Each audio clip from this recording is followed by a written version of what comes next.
Welcome to the Leo. Jaganmohan Reddy టీడీపీకి ఒక shock ఇచ్చేందుకైతే రంగం సిద్ధం చేసినట్టుగా తెలుస్తుంది. తాజాగా ఫిబ్రవరిలో 3 రాజ్యసభ స్థానాలు అయితే ఖాళీ అవుతున్నాయి. దానికి సంబంధించి ఎన్నిక జరగబోతున్న నేపథ్యంలో అభ్యర్థులందరినీ కూడా ఆ తన గుప్పెట్లోనే పెట్టుకుని తెలుగుదేశం పార్టీకి ఆ జలక్కివ్వాలని భావిస్తున్నారు. గత ఎమ్మెల్సీ ఎన్నికల నేపథ్యంలో ఆల్రెడీ జగన్మోహన్ రెడ్డికి చేదు అనుభవం ఎదురైంది. అప్పట్లో పంచమర్తి అనురాధను తెలుగుదేశం పార్టీ వ్యూహాత్మకంగా గెలిపించుకోవడం మనందరికీ తెలిసిన విషయమే. ఈ నేపథ్యంలో అలాంటి పొరపాటు మరొకసారి జరగకూడదని జగన్మోహన్ రెడ్డి భావించాడు. ఈ నేపథ్యంలోనే 2 ఏళ్ల క్రితం 2021 ఫిబ్రవరిలో రాజీనామా చేసినటువంటి గంటా శ్రీనివాసరావు రాజీనామాను స్పీకర్ తాజాగా ఆమోదించినట్టుగా మనకు తెలుస్తుంది. దీనికి సంబంధించి రాజ్యసభ కార్యదర్శి రాజీనామాకు సంబంధించి ఆల్రెడీ ఆ నోటిఫికేషన్ కూడా విడుదల చేశారు. సో ఈ రాజ్యసభ ఎన్నికలకు ముందు జగన్మోహన్ రెడ్డి వ్యూహాత్మకంగా వేస్తున్న అడుగులు ఇవి.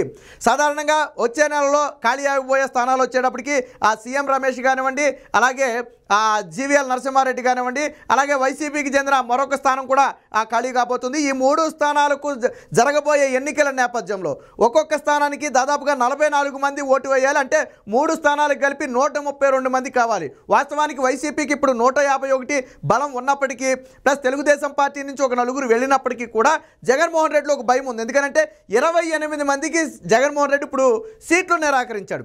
సో ఈ సిట్టింగ్ 28 మంది ఎమ్మెల్యేలు కన్నా తెలుగుదేశం పార్టీ వైపు కన్నా తిరిగితే ఖచ్చితంగా జగన్మోహన్ రెడ్డి ఒక సీట్ని అయితే కోల్పోవాల్సి వస్తుంది. ఆ సీటు కోల్పోకుండా ఉండటం కోసమే ప్రస్తుతం తెలుగుదేశం పార్టీకి ఉన్నటువంటి బలాన్ని కొద్దిగా తగ్గించే ప్రయత్నంలో భాగంగా గంటా శ్రీనివాసరావు రాజీనామాను అయితే ఆమోదించడం తెలిసింది. కేవలం రాజకీయ కోణంలోనే ఈ రాజీనామాను అయితే ఆమోదించడం జరిగింది. ఎందుకంటే 2 ఏళ్ల పాటు పెండింగ్లో పెట్టి ఆమోదం చేశారు. అది కూడా ఎన్నికలకు 2-3 నెలల ముందు ఆమోదం చేశారంటే ఖచ్చితంగా ఇందులో రాజకీయ కోణం ఉంది.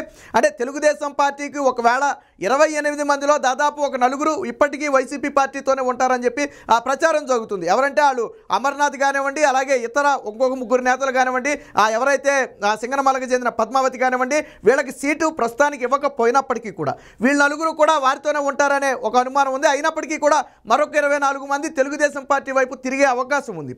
ఒకవేళ అదే కనుక జరిగితే తెలుగుదేశం పార్టీ బలం అమాంతం పెరిగి 44 చేరితే ఖచ్చితంగా ఒక రాజ్యసభనైతే గెలుచుకునే అవకాశం ఉంది. గతంలో చంద్రబాబు గారి ఏదైతే ఎమ్మెల్సీ ఎన్నికల్లో వ్యూహాత్మకంగా అడుగులేసి జగన్మోహన్ రెడ్డిని దెబ్బ కొట్టారు. ఇలాంటి ఛాన్స్ మరొకసారి ఇవ్వకూడదని జగన్మోహన్ రెడ్డి ముందుగానే జాగ్రత్త పడినట్టుగా తెలిసింది. వీరితో పాటు టీడీపీ నుంచి వైసీపీకి వెళ్ళినటువంటి 4కి, అలాగే వైసీపీ నుంచి టీడీపీకి వచ్చినటువంటి 4కి కూడా నోటీసులు అయితే జారీ చేయడం జరిగింది. వారం లోపల సరైన సమాధానం ఇవ్వని పక్షంలో అనర్హత వేటు వేస్తామని చెప్పి స్పీకర్ కార్యాలయం అయితే హెచ్చరించడం జరిగింది. ఇక తెలుగుదేశం పార్టీ నుంచి వెళ్ళినటువంటి వల్లభనేని వంశీ కానివ్వండి, కర్ణం బలరాము, వాసుపల్లి వీళ్ళందరికీ కూడా నోటీసులు ఇచ్చారు. అలాగే వైసీపీ నుంచి తెలుగుదేశం పార్టీకి వచ్చినటువంటి ఆనం రామనారాయణ రెడ్డి, కోటమిరెడ్డి శ్రీధర్ రెడ్డితో పాటు మేకపాటి చంద్రశేఖర్ రెడ్డి, ఉండవల్లి శ్రీదేవి వీళ్ళందరికీ కూడా నోటీసులు ఇచ్చారు. అయితే నోటీసుల్లో వారు 4 రోజులు సమయం అడిగారు. 4 రోజుల సమయం అయితే ఇవ్వలేదు, కేవలం వారం రోజులు సమయం ఇచ్చారు. ఎందుకంటే రాజ్యసభ ఎన్నికలోపు ఏదో ఒక నిర్ణయానికి వచ్చేయాలనే ఒక ఉద్దేశంతోనే వీరి మీద అనర్హత వేటు వేయాలనే ఉద్దేశంతోనే వారం రోజులు సమయం ఇచ్చినట్టుగా తెలుస్తుంది. వాస్తవానికి వాళ్ళు వివరణకి 4 రోజులు సమయం ఇస్తే వీళ్ళు మాత్రం వారం నుంచి 10 రోజులు మాత్రమే ఇచ్చారు. సరైన సమాధానం చెప్పని ఎడల, అంటే సంతృప్తికర సమాధానం చెప్పని ఎడల ఖచ్చితంగా ఇటు ఈ 4 మీద అటు ఆ 4 మీద కూడా అనర్హత వేటు పడుతుంది అని చెప్పి స్పీకర్ కార్యాలయం అయితే తెలుకుంది. దీని మీద తెలుగుదేశం పార్టీలో కొత్త కంట. వాస్తవానికి అటు 4 ఇటు 4 మీద అనర్హత వేటు పడితే ఎటువంటి ఇబ్బంది లేదు. వాస్తవానికి ఇప్పుడు పార్టీ విప్కి వ్యతిరేకంగా కూడా ఓటు వేసే అవకాశం లేదు. ఈ నేపథ్యంలోనే వారందరికీ కూడా నోటీసులు అయితే జారీ చేసినట్టుగా తెలిసింది. ఆల్రెడీ ఎమ్మెల్సీ ఎన్నికల్లో పంచమర్తి అనురాధను తెలుగుదేశం పార్టీ చాలా వ్యూహాత్మకంగా నాడు కైవసం చేసుకోవడం జరిగింది. ఆ సందర్భంలోనే వైసీపీ పార్టీ 4 మీద బహిష్కరణ వేటు వేసింది. అప్పటి వరకు కూడా బయటికి కనపడకుండా ఈ 4 కూడా తెలుగుదేశం పార్టీకి ఓటు వేయడం జరిగింది. అలాగే ఇప్పుడు కూడా వైసీపీలో ఉన్నటువంటి దాదాపు 28 మందికి ముందు సీట్లు ఇచ్చిన వారి సంగతి పక్కన పెడితే సీట్లు నిరాకరించిన 28 మంది యాంటీ అయ్యే అవకాశం ఉంది. దాంతోపాటు కొంతమంది సీట్లు రావని భావించే వాళ్ళు కూడా చాలామంది ఉన్నారు. వారందరూ తెలుగుదేశం పార్టీకి కన్నా ఇప్పుడు అనుకూలంగా ఓటేస్తే ఖచ్చితంగా అది వైసీపీకి పెనుముప్పుగా మారుతుంది. ఎట్టి పరిస్థితుల్లో ఒక్క రాజ్యసభ స్థానాన్ని కూడా కోల్పోకూడదు. అందులోనూ వచ్చే ఎన్నికల్లో ఖచ్చితంగా వైసీపీ ఓటమి పాలయ్యే అవకాశం ఉన్న నేపథ్యంలో కనీసం రాజ్యసభ బలానైనా మనం దగ్గర పెట్టుకోవాలని ఒక ఉద్దేశంతో జగన్మోహన్ రెడ్డి అయితే వ్యూహాత్మకంగా అడుగులు వేసినట్టుగా తెలిసింది. అందులో భాగంగానే మొట్టమొదట టీడీపీకి ఒక జలక్ ఇవ్వాలనే ఉద్దేశంతో ఆల్రెడీ రాజీనామా చేసేసినటువంటి గంటా శ్రీనివాసరావు రాజీనామాను అయితే ఆమోదించారు. వాస్తవానికి మొన్న అసెంబ్లీలో ఎప్పుడైతే ఎమ్మెల్సీ ఎన్నికలు జరిగాయో ఆ ఎమ్మెల్సీ ఎన్నికల సమయంలోనే ఆ గంటా శ్రీనివాసరావు రాజీనామా ఆమోదించే అవకాశం ఉందని చెప్పి వార్తలు వచ్చాయి. బట్ అప్పుడైతే మరి ఎందుకు రాజీనామా ఆమోదించలేదో మనకైతే తెలియదు, కానీ అప్పుడైతే రాజీనామాను ఆమోదించడం కుదరలేదు. బట్ ఫిబ్రవరిలో జరగబోయే రాజ్యసభ ఎన్నికల్లో భాగంగా ఆ గంటా శ్రీనివాసరావు మీద వేటు వేస్తే తెలుగుదేశం పార్టీ బలాన్ని కొంచెం తగ్గించుకునే ఉద్దేశంతో ఉన్నారు. వాస్తవానికి తెలుగుదేశం పార్టీ వాస్తవ బలం 23 అయినప్పటికీ కూడా ఆల్రెడీ నలుగురు వైసీపీ పార్టీకి వెళ్ళారు. అందులో నలుగురులో అయితే నలుగురు మళ్ళీ తెలుగుదేశం పార్టీకి వచ్చారు. దాదాపుగా బలం అయితే ఎక్కువైంది. బట్ తెలుగుదేశం పార్టీ ఒక ఎంపీ స్థానాన్ని గెలుచుకోవాలి అంటే ఇంకొక 11 మంది ఎమ్మెల్యేల మద్దతు అయితే కావాల్సి ఉంది.